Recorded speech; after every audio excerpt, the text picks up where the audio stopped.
and gentlemen, the story you are about to see is true. The names have been changed to protect the innocent.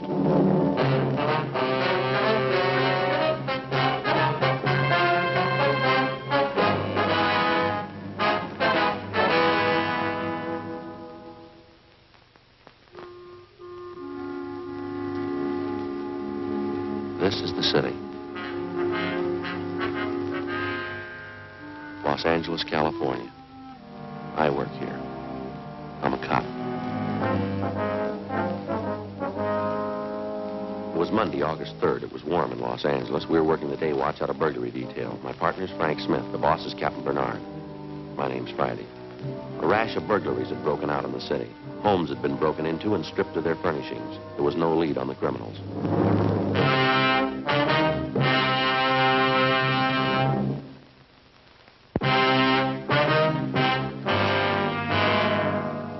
They got all the money together, huh? Yeah, $1 from each man in the detail. It's going to be our job to buy the gift. Yeah. When's Angus going to get married? Next Sunday. We haven't got too much time. I don't know why we always have to pick out the gifts. Well, somebody has to do it. You got any ideas what we ought to get them? Well, I talked to Faye over the weekend. She thinks it might be nice if we got him something to start housekeeping with. Maybe some nice kitchenware or table lamp. I don't know if we'd have enough dough for a good lamp. Oh, they might like a bedspread. You can always use them. Maybe a nice wool blanket. Oh, I don't know, Joe. You got to be careful about those personal things. Well, what do you mean? What's personal about a blanket? Well, we don't know much about the girl Angus is going to marry. She might not need it. Excuse me, could you tell me something? What's that? I said, could you tell me something? Well, what would you like to know, little girl? Is this where you come to report about stolen things? Well, now, that depends. You want to come in and tell us about it? Thank you, I will. You want to sit down, little girl? I'm 10 years old. I'll stand if it's all right. Sure. Now, do you want to tell us what's been stolen? Everything. Huh? Everything's been stolen. We came back this morning and found it that way. Grandpa's awful mad. Mm-hmm. Here, what's your name? Ruth Ann Marie Jeanette.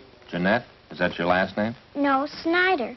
Ruth Ann Marie Jeanette Snyder. Well, did you come down here alone, Ruth? Yes, Grandpa sent me. He's awful mad. Where do you live? With Grandpa. Where's that? Over in College Avenue. Grandpa's leg's bothering him, so he told me to come down and tell you about it. About what, miss? Everything. We came back this morning on the train, and when we got home, we found everything was stolen. It's terrible. What do you mean by everything? Well, Grandpa and I got back to Los Angeles on the train this morning. We've been on a trip back to Indiana. Uh-huh. We took a taxi cab home from the station. When we got there, everything was gone. Everything but the rug in the living room. What? All the furniture.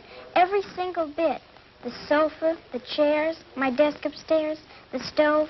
Everything's been stolen. We want you to find it. You mean someone broke in while you were gone, took all your furniture? Is that what you think? We know they did. The window in the kitchen, it was broken. They took everything but the living room rug. That's why Grandpa's home now. Huh? He thinks the crooks will be back. He's sitting on the rug because he says if they take Pat, they'll have to take him, too.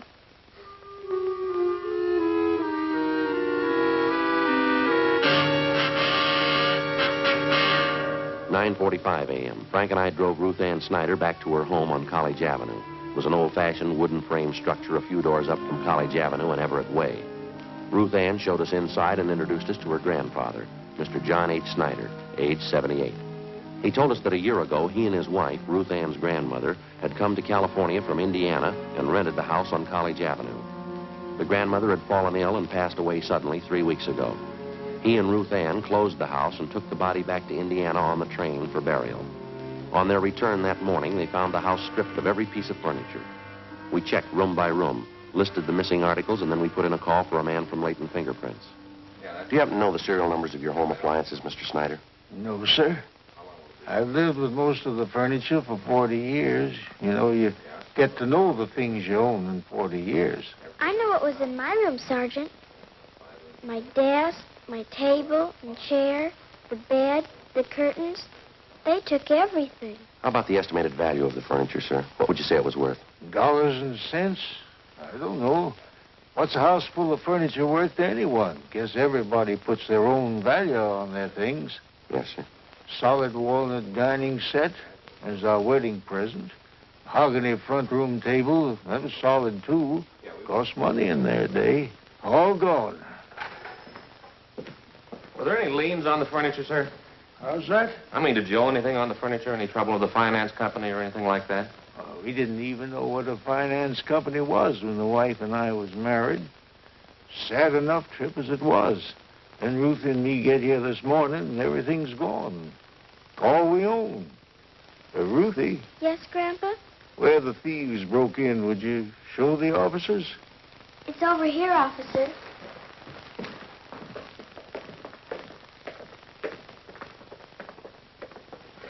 How are you and your grandfather going to get along, Ruthie?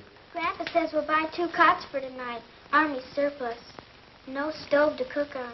We'll have to eat out. Mm-hmm. Maybe we'll have to go back to Indiana.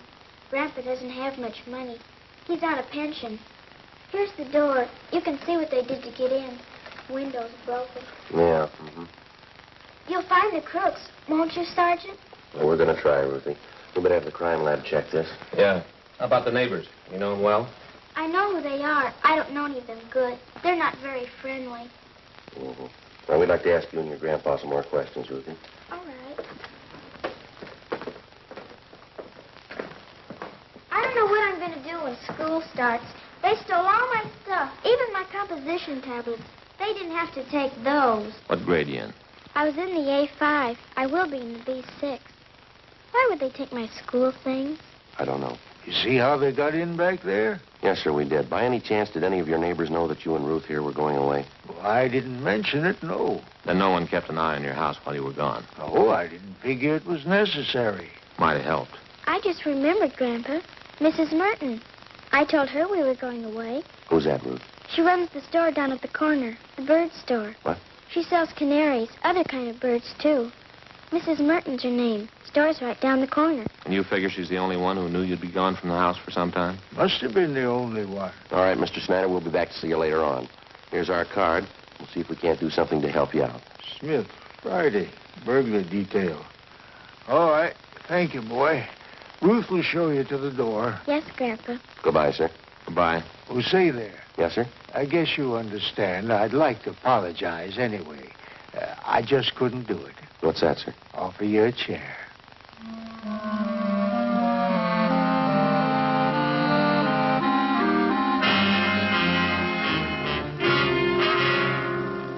"10:30 a.m. Frank and I called the Salvation Army and told them of Snyder's situation. Then we went down the street to the store at the corner of College Avenue and Everett Way. The sign on the window said Mrs. Merton's Birdland. Manager, Agnes Merton. We tried the door. It was locked. A penciled note taped on the glass read, "Be back at 1 p.m." We went back up College Avenue and started ringing doorbells. Some of the residents in the block didn't even know the Snyders. Of those that did, only 2 had noticed any activity at the house during the 3 weeks Mr. Snyder and his granddaughter had been away. They told us that they'd seen a moving van parked in front of the house about a week before. They also saw men moving furniture from the house into the van. Neither of the 2 could describe the vehicle or remember its license number. 12:45 p.m. We had a cup of coffee and a hamburger, and then we headed back for Mrs. Merton's bird shop. Now, you be quiet, Blackie. Always making so much noise. No, don't you sass me. You just eat your food and be quiet. Can I help you, gentlemen? Yes, ma'am. We're police officers. We'd like to ask you a few questions. Something about the birds? No, ma'am. About one of your neighbors. Oh? The Snyders. They live just up the street from you. Oh, yes, the old couple. Poor Mrs. Snyder passed away, you know, a few weeks ago. Yes, ma'am, we know. Now, you be quiet, Mary. You heard what I told Blackie. Just eat your food and be quiet. I guess you knew the Snyders have been away for the last few weeks. Yes, I did, but they're back. I saw Ruthie pass the window this morning. Have you noticed any activity around the Snyders' house since they've been gone? Why, yes, I did. Just what did you notice, Mrs. Merton? Well, it was 7 or 8 days ago, I think. Some moving trucks stopped in front of their place, and 2 men started moving out the Snyder's furniture. Uh-huh. I thought it was a little strange because Ruthie hadn't told me anything about moving. In fact, she said definitely she and her grandpa were coming back after poor Mrs. Snyder's funeral in Indiana. Well, did you investigate it all, ma'am? Excuse me. Now, who was that? You, Fred. Yes, you ought to be ashamed of yourself. You can see I'm busy. Now, another outburst like that out of you and all 4 of you. Fred, Blackie, Ed and Mary Coleman, I'll take care of you. You little rascals. Where was I now? You saw the moving van in front of the Snyders. Oh, yes. And I went up to the moving men and asked them if the Snyders were going back to Indiana. Well, of course, they didn't know anything about it. Well, did you inquire at the Snyders' house, ma'am? Well, no, it so happens I didn't. I was on my way to one of the big aviaries in the valley, and I just didn't have time to stop. How about the moving van? Did you happen to notice the license? I don't remember the numbers. Any identifying marks about the truck that you might remember? Maybe a sign on the side? Yes. The side of the truck was painted white, and there was large blue lettering on it. Van and storage, it said. I remember that much. Is that all? Well, yes. As I said, I was in a hurry. I had to pick up 3 very sick canaries out in the valley. Is there anything else you can remember? Anything at all? No, I'm afraid not. Well, thank you very much, Miss Merton. Here's our card if you happen to come across any further information. Yes, all right. I'll have to go see the Snyders. Perhaps I can help. Well, thank you very much, ma'am. Goodbye. Yes, goodbye. Now, Fred, you be quiet this minute. You hear me? You too, Blackie.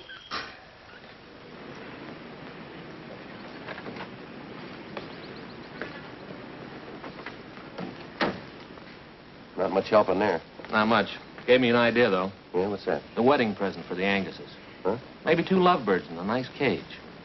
You suppose she'd sell Fred and Blackie?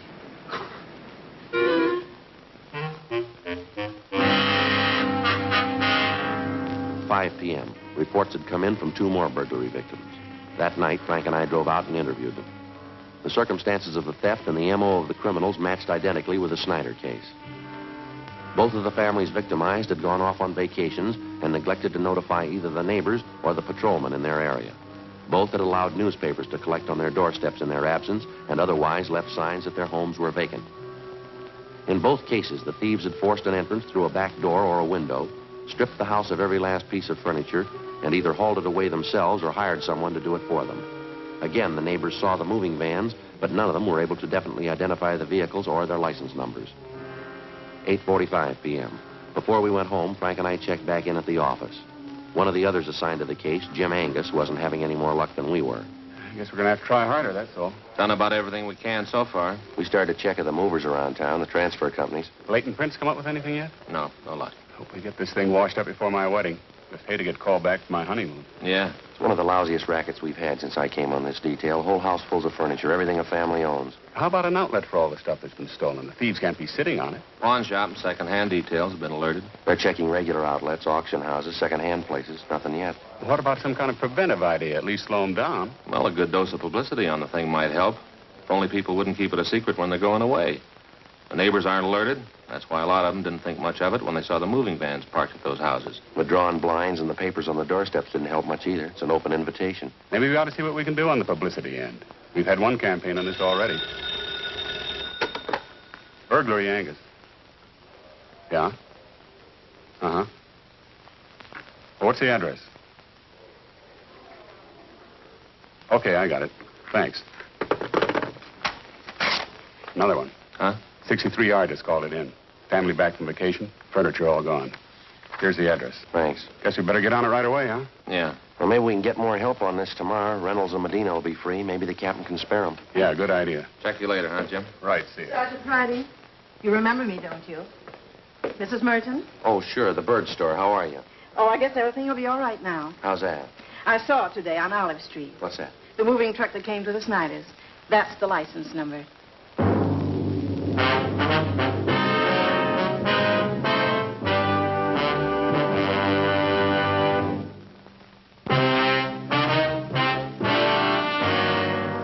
Tuesday, August 11th, 10 p.m. The license number, which Mrs. Merton had given us, was checked through DMV. We found that the truck was registered in the name of a local second-hand furniture dealer by the name of Ben Wennett. We checked his name with the police commission and then with the I Bureau.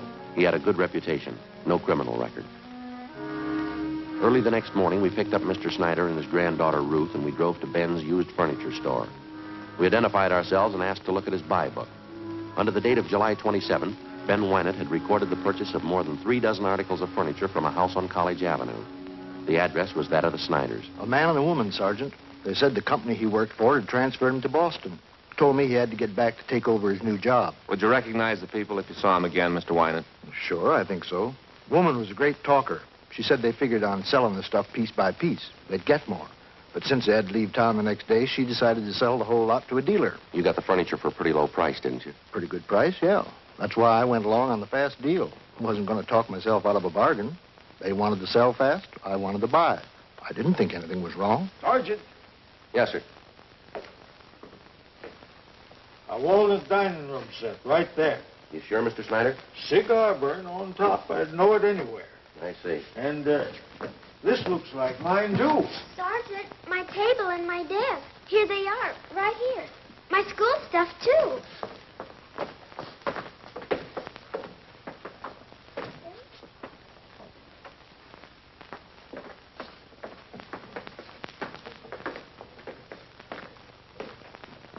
Well, they sure stuck me all right. The last fast deal I'll ever make. How'd they contact you, Mr. Wynant? What kind of approach they use? Called me on the phone. I came out and gave him an appraisal on the stuff. Nothing suspicious about either the man or the woman. That's so? She was in a house dress, bandana around her head. The guy was in old clothes, just as homey as you please. It looked like he was doing a little repair work around the house, you know. Did you notice if they had a car parked by the house? No, as a matter of fact, I didn't. There wasn't any in the driveway. The woman said they had other business to wind up. So if they weren't at the house when I came back with the van, why, she'd leave the back door open for me. I guess you realize we'll have to place a hold on this furniture that you bought. Yeah, I know. Got nobody to blame but myself. You gave this man and woman a check for the full amount of the sale, is that right? $550 down the drain. Do you have the canceled check? No, not yet. If you like, you can probably get it from the bank. Don't imagine those crooks would waste any time cashing it. We'd appreciate it if you'd run down to the bank with us now. Okay, Sergeant. I'll have to get somebody to mind the store. I'll meet you down there. Fine. Sergeant, I wonder if I could speak to Mr. Wynant. Sure, go right ahead. Mr. Wynant? Yes, sir? I'm sorry about all this. I didn't know. Mr. Wynant, you buy furniture, don't you? Yes, sir? What do you give me for 2 Army surplus cots?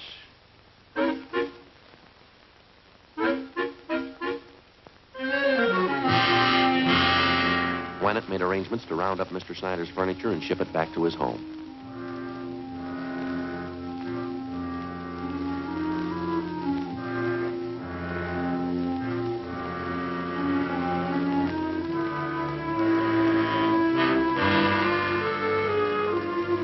We met down at his bank where he recovered the canceled check for $550. The endorsement read, Mr. Thomas Butterworth.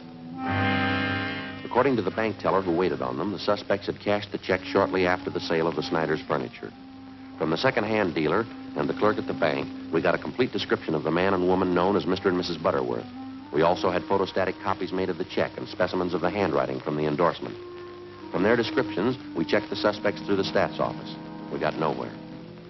During the next 2 weeks, we found 6 more second-hand dealers who'd been taken in on the same furniture deal. The description of the man and the woman matched, and so did the handwriting in the endorsements on each check. There was only one variation. The couple went under a different name on each occasion. Wednesday, August 26th, 9 a.m. 12 cases like this to date. That what you got? That's it. Got their description, M.O., handwriting. Still can't reach them. Those thieves have been freewheeling for a month now. What's it going to take to stop them? Well, I had an idea coming to work this morning. I'd like to hear what you think about it. What's that? Kind of a system of decoys. Thinking it might be a good idea to contact all the division captains, have them ask their men if they have any neighbors going on vacation. Uh-huh. Go ahead. Well, if we could get a few dozen houses spotted around the city, we could plant a few things, make them look vacant. We'd keep the houses covered at all times. They ought to make pretty good bait for the thieves. Yeah.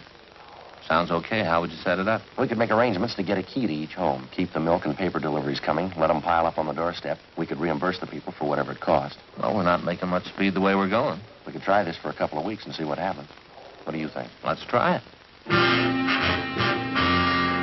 9:30 a.m. After checking with Captain Bernard, we contacted all division commanders, requesting them to ask their men to contact burglary detail if they knew of any of their neighbors about to leave on a vacation.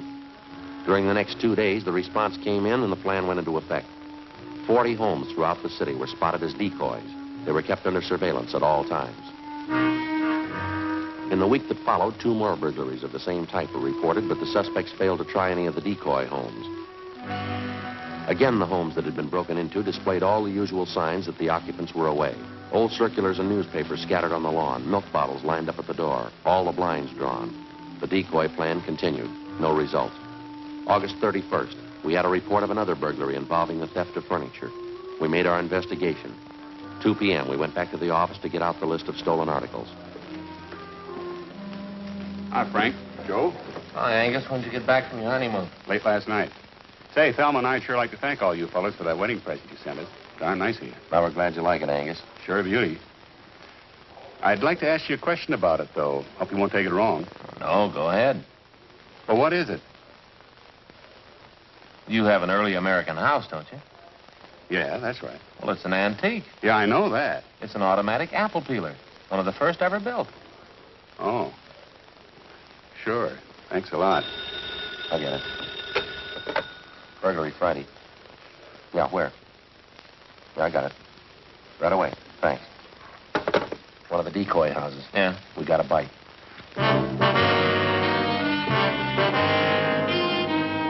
Together with Sergeants Carson and Angus, we drove out to the decoy house, where an unidentified man and woman had been seen forcing entry through a back door.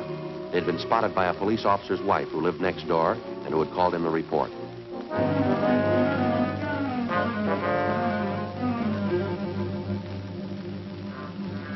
We parked down the street from the decoy home and we waited. 5 minutes passed. We saw a woman come out to the porch of the house, look up and down the street, and then go back inside. A few minutes after that, a man in a tan Ford pulled up in front of the house.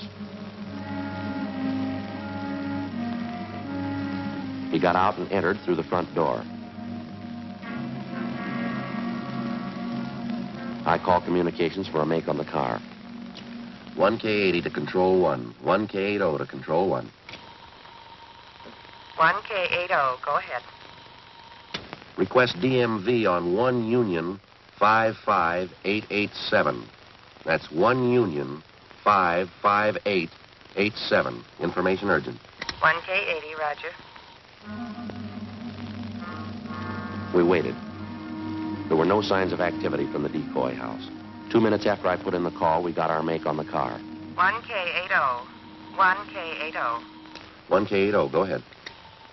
1 Union 55887. A 1950 model Ford two-door sedan. Engine number B31G148453. Registered to Kenneth Dunbar. Legal the same. 1K80, roger.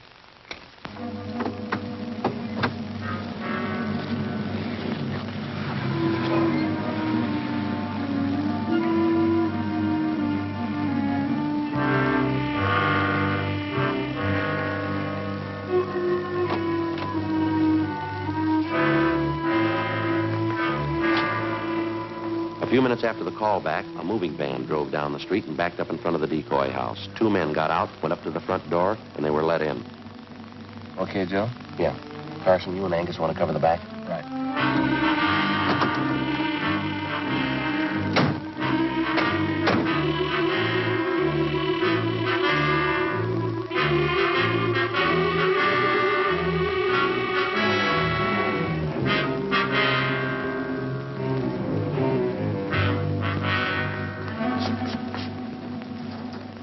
Yeah, you want something? Police officers. Can the cops right here? Hey, wait, wait.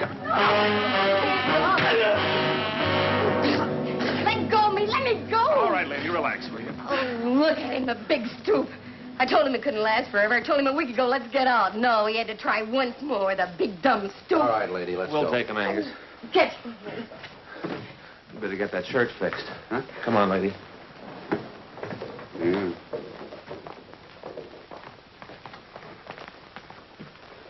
Look at that, Joe. Lipstick all over me. Uh-huh. Doesn't look very good, does it? No, it doesn't. What are you going to tell your new bride? I got nothing to hide. I'll tell her the truth. Mm-hmm. Why not? She'll believe me. Won't she, Joe?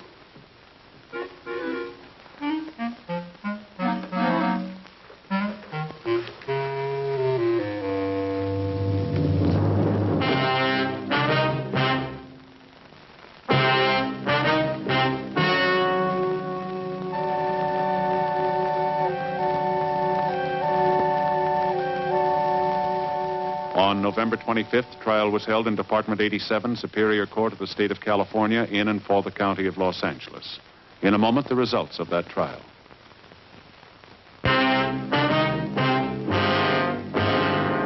The suspects were tried and convicted of burglary in the second degree, 15 counts. Burglary in the second degree is punishable by imprisonment in the state penitentiary for a period of not less than 1 nor more than 15 years.